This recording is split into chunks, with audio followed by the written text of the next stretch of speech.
नमस्कार, मैं मेघा हिंदुस्तानी स्वागत करती हूँ आपका माटी के लाल पर। आखिर आरएसएस से ऐसा क्या तोहफा मिल गया है जिसकी वजह से नितिन गडकरी भारतीय जनता पार्टी के नेताओं को या यूं कहूं प्रधानमंत्री मोदी शाह नड्डा को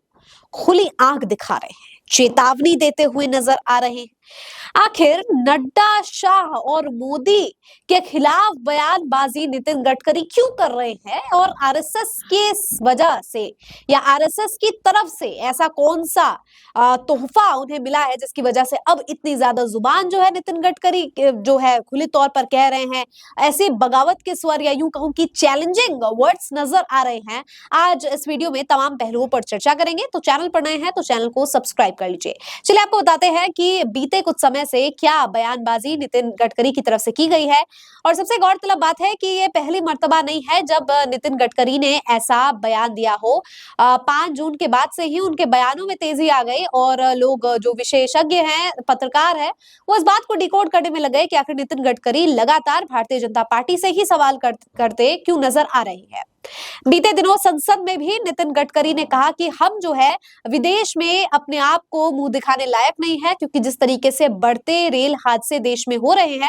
उसके संदर्भ में ये बात नितिन गडकरी ने कही। यानी सीधा सीधी बात जो है अश्विनी वैष्णव पे सवाल खड़े किए हैं या प्रधानमंत्री मोदी को ही कह दिया है कि हम विश्व स्तर पर अपनी शक्ल दिखा नहीं सकते क्योंकि बढ़ते रेल हादसे हो रहे हैं। इस बात को प्रमाणित करते हैं कि नितिन गडकरी अपनी ही सरकार के खिलाफ बोल रहे हैं। और सोचने वाली बात है दोस्तों कि पहले आरएसएस के, क्योंकि नितिन गडकरी जो है केवल भाजपा ही नहीं है, उनका आरएसएस से भी काफी जुड़ाव है। और केवल नितिन गडकरी की बात नहीं है, अगर हम बीते कुछ नेताओं की और चाहे वो सुब्रमण्यम स्वामी हो, चाहे बहुत से दिग्गज नेता जो है जिनकी आरएसएस से जुड़ाव भी है, बीजेपी से भी जुड़ाव है, फिर भी उनका इंक्लाइनेशन, झुकाव जो है वो आरएसएस की तरफ ज्यादा रहा है, जिसकी वजह से वो भाजपा और खास तौर पर प्रधानमंत्री मोदी के खिलाफ भी बोलने का दम रखते हैं, जिसमें से एक नितिन गडकरी भी है। महाराष्ट्र के नतीजे निकले हैं और नतीजों के बाद अब खुले तौर पर नितिन गडकरी ने यह भी कहा है जनता को कि आप धर्म जाति से ऊपर उठकर मतदान कीजिए। आप जनता से अपील की है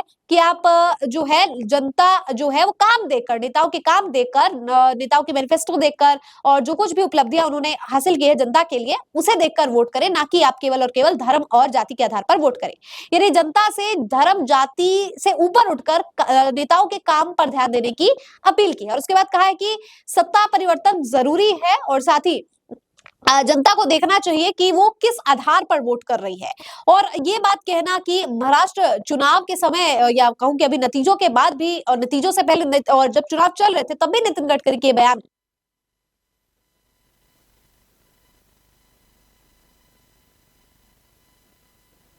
के खिलाफ क्यों जा रहे हैं। हालांकि बाद में उस चीज को मोल्ड कर दिया गया, पत्रकारों ने भी अपने अनुसार उस बात को दिखाने का प्रयास किया, लेकिन एज अ होल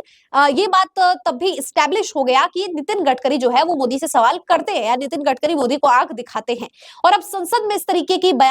का बयान देना कि हम विश्व स्तर पर नहीं दिखा सकते शक्ल, महाराष्ट्र चुनावों में ये बात कहना, जनता से अपील करनी, ये तमाम ऐसे कुछ ऐसे बयान है। इसके अलावा भी बहुत सारे बयान है और आगे कुछ वीडियोस में इसका भी विश्लेषण करेंगे कि आखिर कैसे नितिन गडकरी की बोली गई बातें या नितिन गडकरी जिस तरीके की बात कह रहे हैं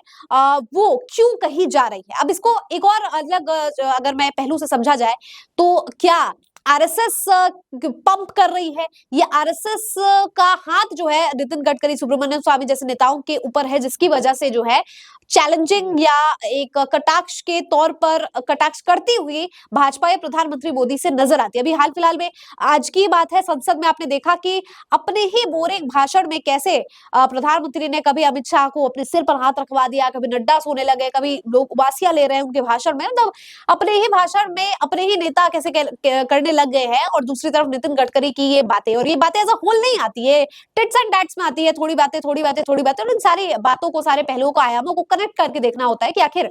ये बात किसी नेता के द्वारा क्यों कही जा रही है और उसके पीछे के इंटेंशन को समझना पड़ता है। और अब ऐसा माना जा रहा है कि आरएसएस ने कोई ऐसी संजीवनी प्रदान कर दी है नितिन गडकरी को, अब वो क्या है इसका तो आगे पता लगेगा, लेकिन अभी कुछ ऐसा बैकअप दिया गया जिसकी वजह से गुजरात लॉबी जो है उसको खुले तौर पर जो है नितिन गडकरी चैलेंज कर रहे हैं। हालांकि पहली बार है नहीं, पहले भी बोल चुके हैं, काफी बार बोल चुके हैं, लेकिन बाद में जो है उस चीज को पैसिफाई कर दिया जाता है, न्यूट्रल कर दिया जाता है। लेकिन अब जो है जब से महाराष्ट्र के चुनाव हुए हैं, जनता से बार बार अपील करना या अपनी ही जो नेता है उनके गलतियों को स्वीकार करना, आमतौर पर कोई भी सत्ता पक्ष का नेता नहीं करता, लेकिन नितिन गडकरी ये दम रखता है कि वो चीज करे। तो क्या ऐसे में नितिन गडकरी को किस तरीके से लिया जाए, या गुजरात लॉबी नितिन गडकरी को किस तरीके से लेगी और आगे क्या होने वाला है, वो देखने वाली बात होगी। फिलहाल आज वीडियो को यही समाप्त करते हैं। मुझे दीजिए इजाजत, देखते रहिए माटी के लाल। धन्यवाद।